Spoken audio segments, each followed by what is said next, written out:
antara semua gelar Habib yang ada di Indonesia atau di seluruh dunia, gak ada yang garis keturunannya itu sedekat Fatimah dengan Nabi Muhammad. Oke? Tetapi Fatimah tidak memiliki privilege apapun, tidak memiliki keistimewaan apapun di depan hukum atau di depan apapun. Karena yang paling penting itu adalah ketakwaannya, bukan anak dari siapanya. Jadi kalau Fatimah melanggar hukum, maka Nabi Muhammad yang akan menghukumnya langsung. Kenapa di sini banyak sekali Habib-Habib yang diistimewakan ketika mereka melanggar hukum, melanggar apa? Oh, itu mah Habib, kita mah harus menghormati bagaimanapun ceritanya Habib. Gak bisa, Baraya, gak bisa seperti itu. Dalam Islam itu tidak ada yang seperti itu. Itu adalah pengkhianatan atas ajaran Islam. Nabi Muhammad menyebut itu adalah perilaku orang-orang jahiliyah. Bismillahirrahmanirrahim. Assalamualaikum warahmatullahi wabarakatuh. Alhamdulillah, sahabat-sahabatku, semoga sahabat-sahabat dalam keadaan sehat, dalam keadaan dilancarkan segala urusan. Lagi-lagi ada hal yang ingin saya bahas, mengutip dari video singkat yang saya sudah putarkan, saya sudah perdengarkan kepada sahabat-sahabat sekalian di awal video. Bagaimana tanggapan seorang guru gembul, ya? Pandangan, saya pikir ini bijak sepertinya. Ini salah satu pandangan yang bijak, ya. Kita tahu sendiri guru gembul, dari konten-kontennya dia di YouTube, rajin ikuti, sering lihat. Beliau adalah orang yang cerdas, mengkaji sesuatu itu sesuai dengan fakta datanya. Nah, termasuk pandangan-pandangan beliau saya agak sepakat, ya. Di beberapa, mungkin ada beberapa yang tidak saya sepakati, tapi kebanyakan saya sepakat dengan apa yang menjadi kajian beliau. Nah, termasuk apa yang saya sudah putarkan di awal, pandangan seorang guru gembul memahami atau menyikapi soal kondisi Habib atau habaib di Indonesia.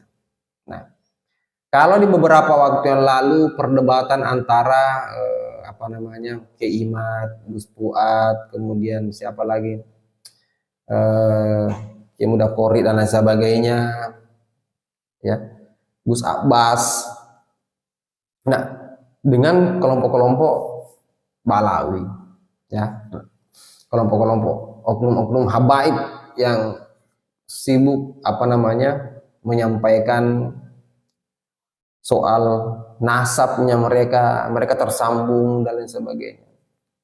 Koar kesana kemari, Rizik Sihab, Bahar Smith, Rehan, Taufik dan lain sebagainya. Nah, ternyata pandangan seorang guru gembul mengatakan bahwa sekelas Fatimah saja, Fatimah Zahra, putri dari baginda Nabi besar Muhammad sallallahu alaihi wasallam, Muhammad, harusnya sekelas Fatimah saja, zurianya sudah jelas-jelas ini adalah keturunan dari Nabi kita. Dia diukur dari ketakwaannya, bukan dari segi dia anak siapa. Dan saya sepakat soal itu. Sama dengan penghormatan kita.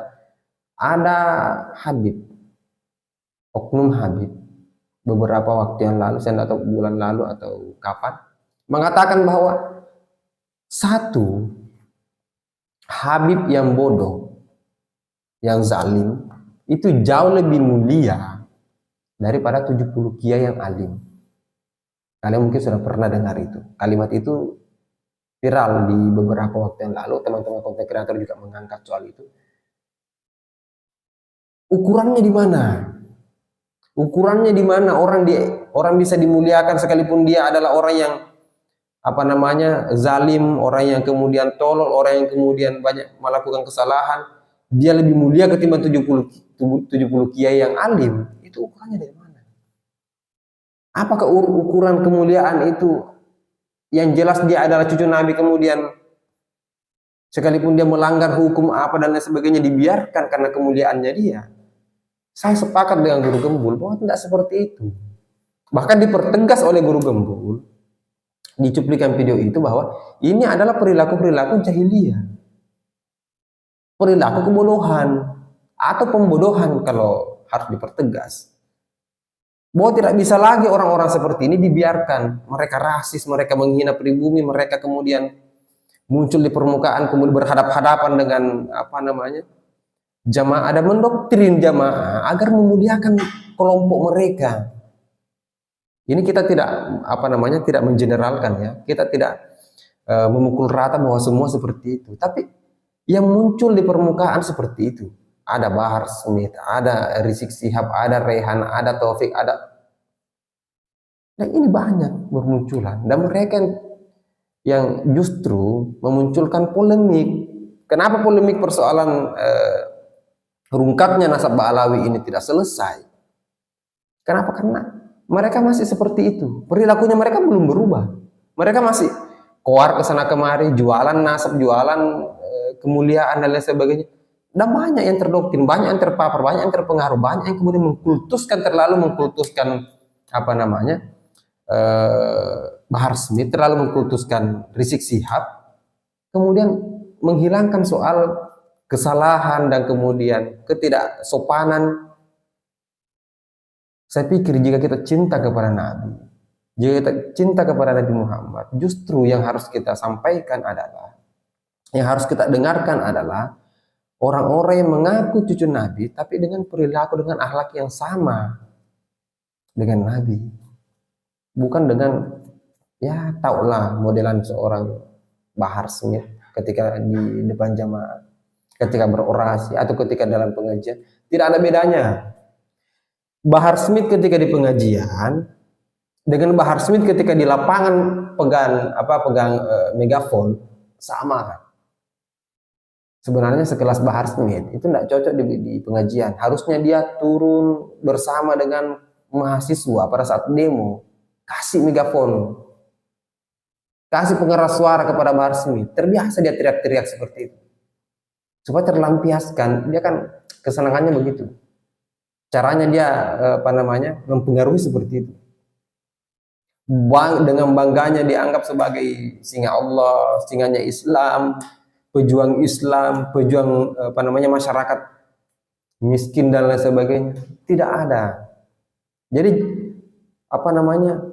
jangan kemudian muncul di hadapan jamaah kemudian membodohi umat, mempolarisasi, membuat umat ini kemudian bereaksi dan membenci orang-orang yang kemudian tidak sama dengan si Bahar, tidak sepakat dengan si Bahar. Kan pada kenyataannya begitu.